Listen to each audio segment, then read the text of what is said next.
You're back with me, Gabby McEwen, on The Real Deal. Today we're going to talk about millennials. Now, a millennial is identified here in Australia as anyone that was born between 1980 and 1995. All right, not me.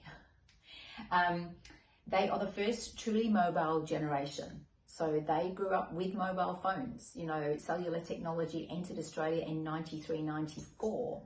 And it's changed everyone's lives. We all know that. And millennials have grown up with this. So they're used to researching everything. And 92% of them are using social media and apps to do their property research. Therefore, they're very savvy. They know everything. You cannot pretend anything to them. So truth and transparency are much greater. They want support. They want to know surrounding suburbs. They need to know those things. So as a result, we've actually seen slightly more realistic sales in terms of, you know, if something sold for X down the road and everybody knows about it and it's out there for everyone to see, the agent doesn't hold that data any longer. It's freely available. So that has definitely changed things.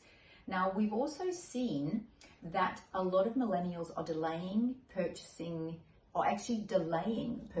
of homes because they're wanting to save. And it's taking the average millennial 8.6 years to save about a 20% deposit. So a lot of them, of course, as we know, are living at home a little bit longer. We're also seeing them delaying having children and getting married, which is quite sad, I think. But obviously, you kind of need a home first, don't you? You can't really raise kids in your parents' house. So we are seeing a lot of that.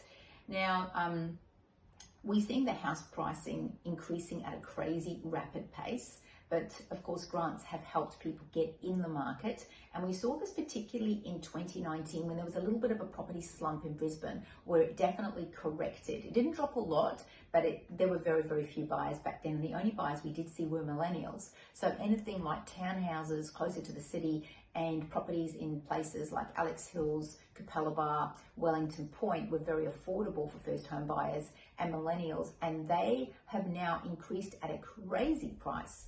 So for everyone that bought from me in 2019, you are definitely on top, okay? Everyone now that's trying to get in the property market, I'm not going to say you've left it too late, but definitely you can't expect to be buying well in this market. It's just not going to happen. And for those that are hoping it's going to drop, I don't really see Brisbane dropping at all, not with the mass exodus of people from the southern states, also with the Olympics coming. It may cool down once the borders open, but I reckon these prices are probably here to stay and possibly may even climb slightly more.